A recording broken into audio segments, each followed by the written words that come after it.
अंजलि, तुम्हें तो पता ही है दीदी की तबीयत कितनी खराब रहती है। वह बार बार बीमार पड़ रही हैं। तो दीदी को किसी अच्छे से डॉक्टर को दिखाने के लिए जयपुर जाने वाले हैं। तो माँ का फ़ोन आया था। वो बोल रही थी कि तुम्हें वहाँ जाना पड़ेगा घर का काम करने के लिए। वैसे भी घर का तो क्या काम है, बस खाना ही तो बनाना है और दीदी की देखभाल भी अच्छे से हो जाएगी। लेकिन मुझे वहाँ जाना अच्छा नहीं लगता, क्योंकि जब मैं पिछली बार जयपुर गई थी तब पूरा दिन रूम पर मैं अकेली ही रहती थी, क्योंकि मम्मी पापा तो दीदी के पास हॉस्पिटल चले जाते थे। वो लोग शाम तक घर वापस नहीं आते थे और जब रात को वो घूम फिर कर रूम पर वापस आते थे तो बोलते थे कि हम लोग अब खाना नहीं खाएंगे, हम खाना बाहर ही खा कर आए हैं। ऐसे में मैं बेकार में ही दिन भर खाना बनाकर बेकार में ही बैठी रहती थी। अरे पिछली बार तो मम्मी रूटीन चेकअप करवाने गई थी ना, लेकिन इस बार तो दीदी बीमार है। उन्हें सिर्फ घर का ही खाना खाना है। डॉक्टर ने कहा है कि इन्हें बाहर का खाना नहीं दिया जाए, सिर्फ और सिर्फ घर का अच्छा बना हुआ खाना ही उनको खाने के लिए दिया जाए। और हाँ, मैं ये सब नहीं जानता। अब तुम्हारा कोई भी बहाना नहीं चलेगा। जाने के लिए कोई भी बहाना बनाने की ज़रूरत नहीं है। चुपचाप जाने की तैयारी करो बस। ये मेरा आखिरी फैसला है। फटाफट से जाने की तैयारी करो बस। अब मैं इनके सामने क्या बोलूँ? इनको बोलने से भी कोई फ़ायदा नहीं है। मेरे साथ तो हमेशा ऐसा ही होता है। घर से जब भी कोई बुलावा आता है ये तो तुरंत मुझे घर पर भेज देते हैं। घर में चाहे किसी की तबीयत खराब हो या कोई पार्टी हो या फिर कोई पूजा हो, हर परिस्थिति में ये अपने परिवार के साथ खड़ा रहना चाहते हैं। लेकिन मुझे भी ये अपना फर्ज निभाने के लिए घर पर भेज देते हैं। इन सब की हमेशा से यही मंशा रहती है। मेरी एक एक रोटी के बदले ये लोग मुझसे जमकर घर का सारा काम करवाते हैं। इन लोगों की बस यही मंशा रहती है कि जितना हो सके इससे काम करवा लिया जाए। एक मिनट के लिए भी ये लोग मुझे आराम नहीं करने देते। चलो, अब मैं काम करके बहुत ही थक गई हूँ, थोड़ी सी देर आराम ही कर लेती हूँ। अरे बहू, तुम यहाँ पर कैसे बैठी हो? तुम्हें पता है तुम यहाँ पर काम करने के लिए आई हो, ना कि मुफ्त की रोटियाँ तोड़ने के लिए। तुम्हें इस घर में काम करने के लिए बुलाया गया है, ना कि आराम करने के लिए। चुपचाप खड़ी हो और काम पे लग जाओ। मैं भी तो मम्मी जी आखिरकार एक इंसान ही हूँ।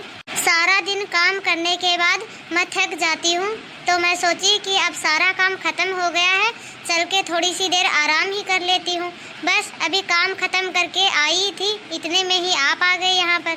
हाँ, अब ज्यादा बहाने मत बना। अभी पूरा काम खत्म कहाँ हुआ है, देख कितना सारा काम बाकी है। जाओ, तुम मेरे लिए चाय बना के लेके आओ। आपको यहाँ काम करने के लिए बुलाया गया है, ना कि यहाँ आराम करने के लिए। चुपचाप सारा दिन काम पे लगी रहा करो। तुम्हारे लिए यहाँ मुफ्त का खाना नहीं रखा जो तुम यहाँ आराम करोगी और खाना खाओगी। मैंने इनको ये सब बातें कितनी बार बताने की कोशिश की, लेकिन एक ये है कि मेरी बात समझना ही नहीं चाहते, क्योंकि इनकी आंखों पर तो इनके परिवार के प्यार की पट्टी जो बंधी हुई है। लेकिन ये है, इनको मेरी तकलीफ दिखाई कहाँ देती है और ना ही उन्हें अपने परिवार की चालाकी दिखाई देती है, क्योंकि उनकी आंखों पे तो इन लोगों के प्यार की पट्टी जो बंधी हुई है।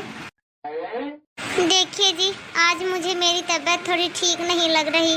मैं थोड़ी सी देर आराम करना चाहती हूँ। हाँ, तुम्हारी तबीयत ठीक नहीं है, जाओ तुम जाकर आराम करो। तब तक मैं डॉक्टर के पास जाता हूँ और तुम्हारे लिए दवा लेके आता हूँ। तुम्हें चिंता करने की कोई भी बात नहीं है। मैं घर पे मम्मी से बात करता हूँ और उनको यहाँ आने के लिए बोलता हूँ। तुम जाओ आराम करो। हेलो मम्मी, अंजलि की तबीयत ठीक नहीं है, क्या आप कुछ दिनों के लिए यहाँ हमारे घर पर आ सकते हो क्या? तुम्हारी बीवी की तबीयत ठीक रहती ही कब है, वो तो हमेशा बीमार ही पड़ी रहती है। उसे यहाँ घर पर लेके आने की कोई भी ज़रूरत नहीं है और ना ही हम वहाँ तुम्हारे पास आ सकते हैं। ठीक है मम्मी, कोई नहीं, मैं खुद ही अंजलि का ध्यान रख लूँगा। सुनिए जी, कुछ दिनों से मेरे पेट में बहुत ही ज़्यादा दर्द हो रहा है। चलिए ना एक बार डॉक्टर से दिखा लेते हैं कि किस वजह से मेरे पेट में इतना दर्द हो रहा है। चलो डॉक्टर के पास चलते हैं। तुम जल्दी से तैयार हो जाओ, सब ठीक हो जाएगा, तुम टेंशन मत करो। डॉक्टर साहब, ये मेरी पत्नी है और कुछ दिनों से इसके पेट में बहुत ही तेज दर्द हो रहा है। जरा देखिए ना किस वजह से इसके पेट में इतना दर्द हो रहा है, क्या बीमारी है? जरा इसका चेकअप तो कीजिए। हाँ हाँ, आप तसल्ली रखिए, अभी सब कुछ पता लग जाएगा। आइए, आप नीचे आ जाइए। देखिए, जांच से पता लगा है कि इनकी पित्त की थैली में पथरी है और इनका जल्दी से जल्दी ऑपरेशन करवाना पड़ेगा। माँ, इस बार आपको हमारी मदद करने के लिए यहाँ पर आना ही होगा। क्यों, अब क्या हो गया जो मुझे तुम्हारे घर आना ही पड़ेगा? माँ, आपको मैं सारी बातें यहाँ आने के बाद विस्तार से बताऊंगा, लेकिन अभी तो आपको हमारी मदद करने के लिए आना ही पड़ेगा। अरे बेटा, इसके माँ बाप ने न जाने अपनी बीमार बेटी तुम्हारे पल्ले बांध दी।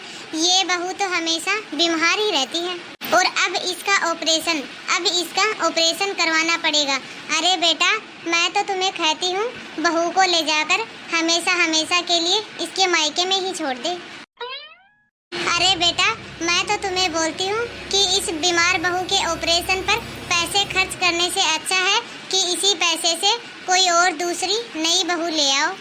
हम लोग तुम्हारी दूसरी शादी किसी अच्छी और स्वस्थ सुंदर लड़की से करवा देंगे बेटा। इसकी बीमारी के ऊपर पैसे बर्बाद क्यों करना बेटा? ऊपर से तुम्हारी शादी को 3 साल हो गए हैं, लेकिन ये है कि अभी तक एक बार भी माँ नहीं बन पाई है। माँ, आप ऐसे मत बोलो, अभी हमारी शादी को सिर्फ 3 साल ही हुए हैं। इतने में ही आप लोग कैसे तय कर सकते हैं कि अंजलि माँ बन पाएगी या नहीं? माँ, सच्चा जीवन साथी वह नहीं होता जो बीमारी में ही साथ छोड़ दे। यदि कल को मुझे कुछ हो जाता और अंजलि मेरा साथ छोड़ देती तो क्या आप लोगों को अच्छा लगता? तुम्हें कुछ क्यों हो बेटा? देखो, मैं तो कहती हूँ कि इस बीमार बहू को छोड़ दो और हम लोग तुम्हारी दूसरी शादी करवा देंगे। यह तुम कैसी बातें कर रही हो माँ? ऐसी मुश्किल घड़ी में तुम्हें ऐसी बातें करते हुए शर्म नहीं आ रही?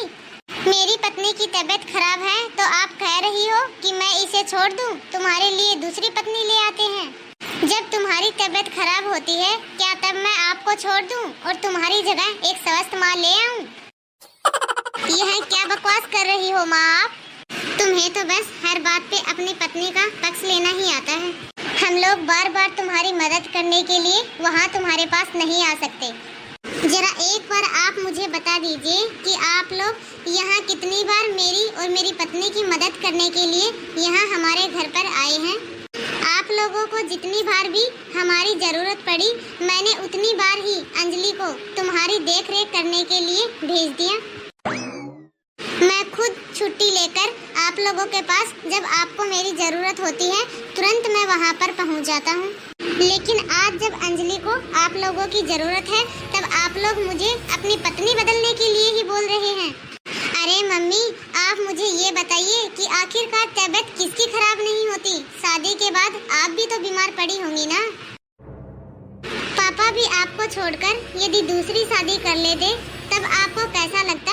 आपको यदि हमारी मदद नहीं करनी है तो आप हमें सीधा सीधा ही बोल दीजिए। इस तरह से इधर उधर की बातें करके तो आप अपना सम्मान ही खो देंगी। आज मैं अपने आप को बहुत ही ठगा हुआ महसूस कर रहा हूँ, क्योंकि जब भी मेरे परिवार को मेरी ज़रूरत पड़ती थी मैं एक पैर पर उनके लिए हमेशा खड़ा रहता था। मैं अंजलि की सुविधा असुविधा को भी नज़रअंदाज करके उसे अपने घर मम्मी पापा के पास उनकी देखरेख करने के लिए भेज दिया करता था। लेकिन जब आज अंजलि को उन लोगों के सहारे की ज़रूरत है, कोई भी उसकी मदद करने के लिए तैयार नहीं है। मुसीबत के समय में मुझे पता चल रहा है कि सभी लोग बस मतलब के यार हैं। जब तक सब कुछ सही है, सब कुछ ठीक है, तब तक कोई भी बात नहीं। लेकिन जब मुसीबत के समय में हमें किसी की ज़रूरत पड़ रही है तब ये लोग कैसी कैसी बातें कर रहे हैं। जाने दो, कोई बात नहीं। मुझे तो वैसे भी किसी से कोई भी उम्मीद नहीं थी। मैं तो आपको पहले भी कितनी बार समझाती थी कि थोड़ा हमें अपने बारे में भी सोचना चाहिए, लेकिन आपका सोचना भी सही था। परिवार के लिए हमेशा तैयार रहना चाहिए, लेकिन हमारा परिवार था कि हमसे ही हर बार मदद की उम्मीद रखते थे। जब हमारी मदद करने की बारी आई तब सभी लोगों ने अपने अपने कदम पीछे खींच लिए। यह भी तो सही नहीं है ना? अच्छा चलो कोई नहीं, माँ ने तो इनकार कर ही दिया। एक बार मैं दीदी से भी पूछ लेता हूँ, क्योंकि उनकी बीमारी के समय में तुमने कितनी बार दीदी की मदद की है। पूछने से कोई भी फायदा नहीं है, छोड़ दो ना। नहीं, आखिरकार यही तो एक सही मौका है। एक बार दीदी की राय भी देख लेते हैं। ऐसे मौके पर ही तो पता चलता है कि कौन अपना साथ देगा और कौन नहीं। हेलो दीदी, अंजलि की तबीयत कुछ सही नहीं है। आपको हमारी मदद करने के लिए यहाँ हमारे पास आना ही होगा। तुम्हारी पत्नी तो हमेशा बीमार ही रहती है, वो सही रहती ही कब है। अब ऐसे में कोई अपने घर का सारा काम धाम छोड़कर तुम्हारे घर पर थोड़ी ना पड़ा रहेगा। मैं तो कहती हूँ कि ऐसी पत्नी का साथ ही छोड़ दो। यदि अभी हमें इसकी ज़रूरत होती तो ये यहाँ पर आकर घर का काम कैसे करती। घर की बहू तो ऐसी होनी चाहिए कि बीमारी में भी घर का काम कर सके। तुम्हें तो एक मजबूत बीवी चाहिए थी ना, लेकिन तुम्हारे गले में तो कमज़ोर और बीमार बीवी पड़ गई। जाने दो, कोई नहीं। क्या जिसका कोई भी नहीं होता है वह ऐसी परिस्थितियों से बाहर नहीं आता है। दुख तो बस इस बात का है कि आज सब कुछ होते हुए भी हमें अकेलापन महसूस हो रहा है। मैं एक काम करता हूँ, तुम्हारा ध्यान रखने के लिए एक हेल्पर को रख लेता हूँ। वह तुम्हारा ध्यान भी रख लिया करेगी और घर का काम भी कर लिया करेगी। और वैसे भी कुछ ही तो दिनों की बात है, हम जल्दी ही ऐसी मुश्किल परिस्थिति से बाहर निकल जाएंगे। अरे बिंदिया, देखो आज ही मेरी बीवी का पथरी का ऑपरेशन हुआ है और तुम्हें इसकी बहुत ही अच्छे से देख रेख करनी होगी। तुम, मुझे पता है कि बहुत ही मेहनती हो और तुम अंजलि का बहुत ही अच्छे से ध्यान रखोगी। हाँ साहब, आप किसी भी तरह की कोई भी टेंशन मत लीजिए। मैं मैम साहब का बहुत ही अच्छे से ध्यान रखूंगी और देखना ये बहुत ही जल्दी ठीक भी हो जाएंगी। देखो अंजलि, अब पूरा 1 महीना बीत चुका है और तुम भी देखो कितनी जल्दी एकदम सही हो गई हो। लेकिन इस मुश्किल घड़ी में मुझे एक सबक जरूर मिला है कि कौन अपना है और कौन पराया। अब मैं अपने घर वालों से बातचीत तो करूँगा, लेकिन वह पहले वाली बात नहीं रहेगी। अरे अंजलि देखो, 2 महीने बाद फिर से माँ का फ़ोन आया है। उठाता हूँ, देखता हूँ क्या बोलती हैं क्या नहीं। हेलो, हाँ माँ बोलिए। अरे बेटा, तुम्हारी दीदी फिर से बीमार हो गई है। उसे रूटीन चेकअप करवाने के लिए दोबारा से जयपुर जाना है, तो तुम अंजलि को वहाँ पर भेज दो। वो वहाँ पर खाना वगैरह बना दिया करेगी।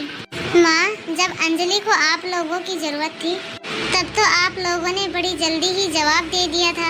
अब अंजलि कोई नौकरानी तो है नहीं जो मैं खाना बनाने के लिए उसे दीदी के घर भेज दूँ। इसलिए आप लोग इस बार कोई और ही इंतज़ाम कर लीजिए, क्योंकि इस बार अंजलि आप लोगों के पास वहाँ पर काम करने के लिए नहीं आएगी। ठीक है माँ, अब मैं फ़ोन रखता हूँ। अब चाहे किसी को कितना भी बुरा क्यों ना लगे तो लगे, उस समय हमें भी तो कितना बुरा लगा होगा जब हमें इन लोगों की बहुत ही ज़्यादा ज़रूरत थी। तब तो किसी ने भी हमारी मदद करने के लिए हाँ नहीं भरी। अब मैं किसी की मदद क्यों नहीं करूं? जब कोई मेरे ही काम नहीं आया तो मैं किसी के काम क्यों आऊं? नमस्ते दोस्तों, आप लोगों को हमारी आज की यह कहानी कैसी लगी कमेंट में अपनी राय ज़रूर दें और हमारे इस वीडियो को ज़्यादा से ज़्यादा लाइक और शेयर ज़रूर करें। यदि आपने अभी तक हमारे चैनल को सब्सक्राइब नहीं किया हो तो बेल आइकन दबाकर सब्सक्राइब ज़रूर करें, ताकि ऐसे ही मज़ेदार वीडियो आप लोगों तक पहुंचते रहें। धन्यवाद दोस्तों, मिलते हैं अगले वीडियो में।